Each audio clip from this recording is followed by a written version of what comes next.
Hello and welcome to RozLive.tv. I'm welcoming today a special guest who's a good friend to me and the community, James Donaldson. James is a Washington State University graduate, class of '79. He played in the National Basketball Association with the Seattle Supersonics, San Diego, LA Clippers, Dallas Mavericks, New York Knicks, and Utah Jazz. He was an All-Star in 1988 while playing center for the Dallas Mavericks. He also played for several teams in the European leagues in Spain, Italy, and Greece, and he toured with the Harlem Globetrotters to wrap up his career. Later, he established the James Donaldson Clinic shortly after a career-threatening knee injury. Today, he devotes the majority of his time to various community activities and to the operation of the Donaldson Clinic.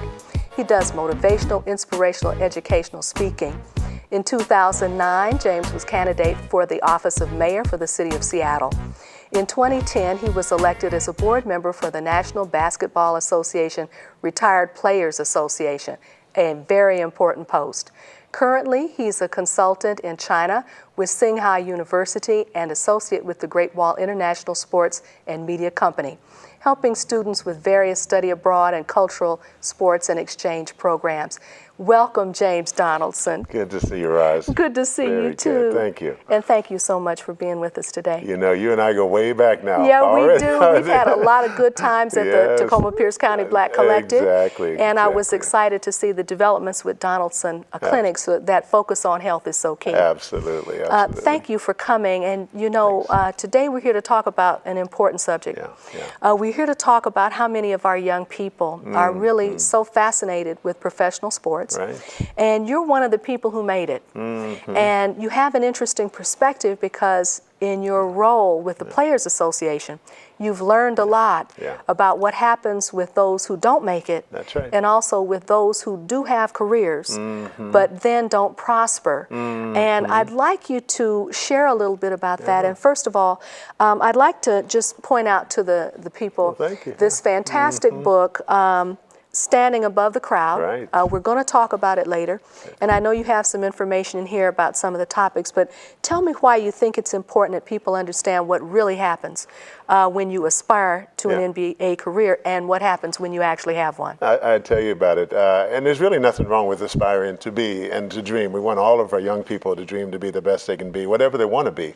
The thing is, so many of our young people, young boys and young girls, aspire to sports and entertainment. Just historically, traditionally, it's been one of the routes out of a lot of the situations that a lot of our communities of color find themselves in.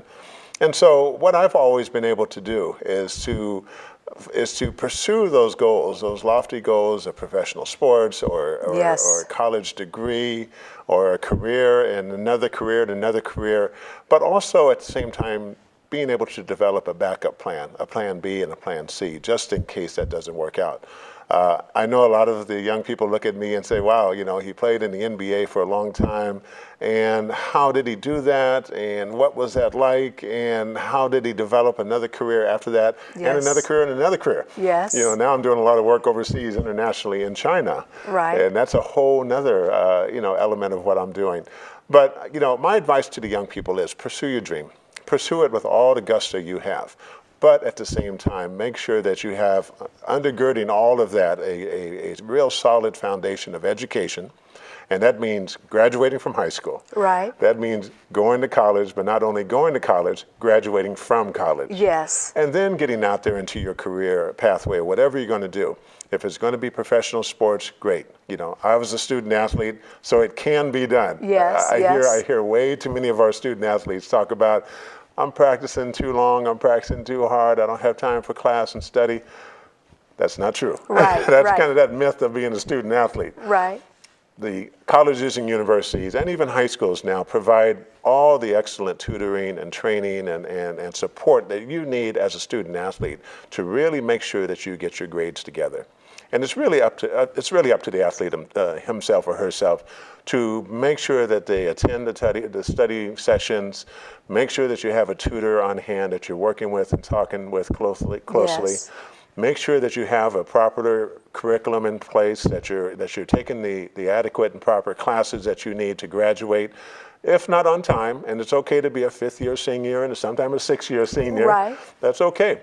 As long as you get that degree in place, and if by chance you get the opportunity to go on to the pro sports, like I did, and you didn't quite finish your degree completion and walk away from campus with a diploma, make sure that at some point shortly after you go off to the pros that you circle on back and finish up those few remaining college class credits, because sure enough, the years tick by. And Yes. that professional career is so short, about 3 years, 3.5 years on average for the NBA players. So before you know it, you're in your mid-20s, your NBA career is over on average, and you're going to need that college career and that college degree. Yeah, that makes sense. Thank you for that. Oh, yeah. Thank you.